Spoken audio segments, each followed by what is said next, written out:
जय श्री कृष्णा। राधे राधे भक्तजनों, आज मैं आपको सुनाऊंगी पूजा समग्रही में क्या क्या लगता है और पूजा में क्या करना चाहिए। पूर्णिमा के दिन क्या दान करना चाहिए, सारे नियम विधि पहले मैं बताऊंगी।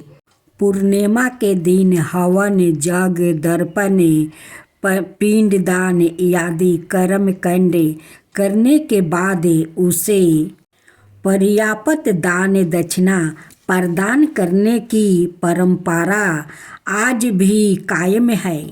महाभारत शांति पर्व में दक्षिणे के संबंध में कहा गया है कि दक्षिणा विहीन यज्ञ नहीं होते।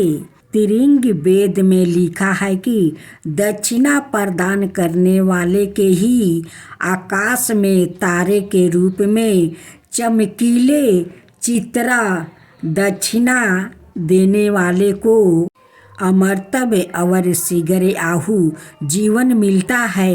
धर्म शास्त्रों में व्रत पूर्ण होने के पश्चात दान देने का विषय महत्व बताया गया है। सुपात्रा को सात्विक भाव से श्रद्धा के साथ किया गया दान का फल अक्सर जन्मांतर में ही मिलता है। मध्यम दान के संबंध में कहा गया है कि भूखे को अन्न दान करने वाला सुख लाभ पाता है।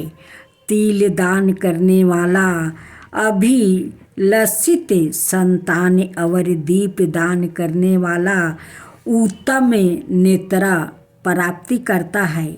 भूमि दान देने वाला भूमि, स्वर्ग दान देने वाला शीघ्र आहु, चांदी दान करने वाला सुंदर रूप पाता है। जिस जिस भाव से जिस फल की इच्छा कर जो दान करता है, जन्मांतर में सम्मानित होकर वो उन वस्तुओं को उसी भाव से पाता है। व्रत का फल, नृत्य, नैमित्तिक कमियाँ आदि सभी व्रत अनुष्ठान विधि विधान पूर्वक करने से शरीर, मन, बुद्धि तीनों का यानी अधिभौतिक, अधिदैविक, अधिकतमिक त्रिविध कल्याण होता है। पुराणों में इस बात का उल्लेख मिलता है कि हमारे ऋषि मुनि व्रत उपवास के द्वारा ही शरीर एवं आत्मा की शुद्धि कहते हुए अलौकिक शक्तियाँ प्राप्ति करते थे। व्रत पालन करने से जहाँ आत्मा विश्वास बढ़ता है, वही समय की प्रवृत्ति का भी विकास होता है। आत्मविश्वास हमारी शक्तियों का बढ़ाता है और स्वयं से शक्तियों का व्यर्थ व्यय घटता है। इस प्रकार व्रत से आत्म शोधन और शक्ति प्राप्ति होती है। चिकित्साओं को माता अनुसार व्रत और उपवास रखने से जहाँ अनेक शारीरिक बीमारियाँ दूर होती है, वही मानसिक बीमारियों में भी लाभ मिलता है। समस्त में एक दिन का व्रत रखने से हमारे आंतरिक अंगों को विश्राम करने और सफाई करने का मौका मिलता है, जिससे शारीरिक और मानसिक अवस्था सुधार कर आहु एवं शक्ति में वृद्धि होती है। इष्ट देवता की प्रसन्नता से धन, सुख, मनोकामनाओं की पूर्ति होती है। विपत्तियों से रक्षा होती है। स्त्री सौभाग्यवती होती है। निंदित कार्यों से छुटकारा मिल जाता है। पति की रक्षा होती है, वैकुंठ की प्राप्ति होती है, पाप नष्ट होते हैं और पुण्य की प्राप्ति होती है, शत्रुओं पर विजय प्राप्ति होती है और भय से मुक्ति मिलती है। दीर्घ आहु होकर मोक्ष की प्राप्ति होती है। मान सम्मान यश पद और पुत्र सो पुत्र का लाभ मिलता है। मानसिक अशांति दूर होती है, दुखों का नाश होता है। व्रतों की पौराणिक कथाओं को पढ़ने और सुनने का काफ़ी धार्मिक महत्व बताया गया है। वितरंग सुखदेव जी के मुँह से राजा परीक्षित ने भागवत पुराण की कथा सुनकर मुक्ति प्राप्ति की और स्वर्ग चले गए। सुखदेव ने परमार्थ भाव से कथा कही थी और परीक्षित ने उसे आत्म कल्याण के लिए पूर्ण श्रद्धा भाव से सुना एवं आत्मसात किया, इसलिए उन्हें मोक्ष मिला।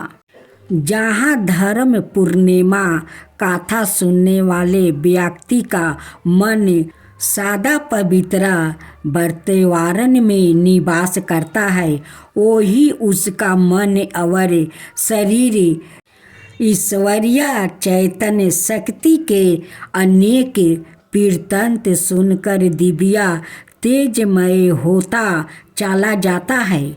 इसी तरह कथा सुनने से पाप कट जाता है और प्रभु सुलभ हो जाते हैं। श्री भागवत में कहा गया है कि नियमित कथा श्रवण से भगवान अपने भक्तों को हृदय में विराजित है। ये में उनके अंत कारण के समस्त दोष को वैसे ही स्वच्छ कर देते हैं जैसे सर्द ऋतु के आगमन से समस्त जलाशय का जल स्वच्छ हो जाता है।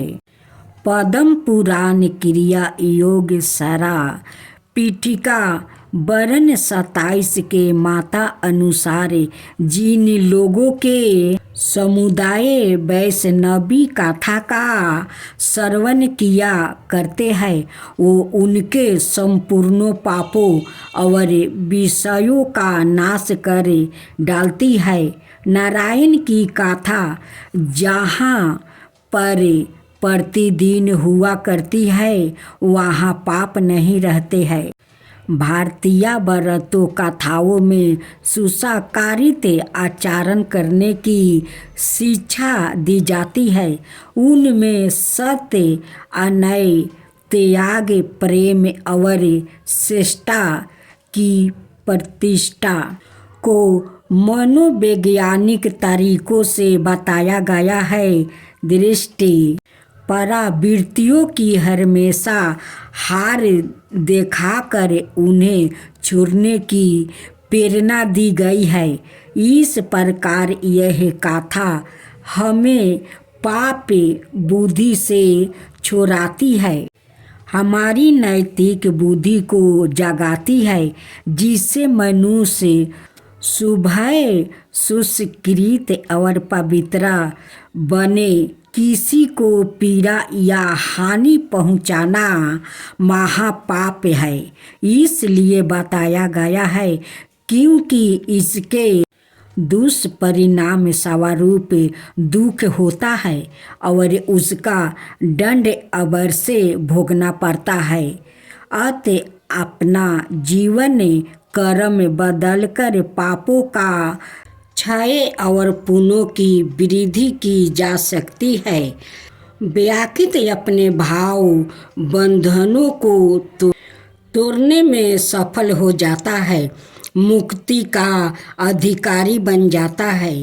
इसके अलावा जीवन की कुष्ठाओं समस्याओं भिन्न बनावों का संविधान भी गाथा सुनने से मिल जाता है। भय विपत्ति रोग दरिद्रता में संताना उत्साह और प्रेरणा की प्रीति होती है। विपत्ति में धैर्य, आवेश में विवेक, स्वयं के नेत्र खोलना ओ कल्याण चिंतन में सहायता मिलती है। इसलिए व्रत की कथाओं को भाव भेद से सांसारिक कष्ट पीड़ाओं और पतन से मुक्ति दिलाने वाली औषधियों कहा जाता है। व्रत का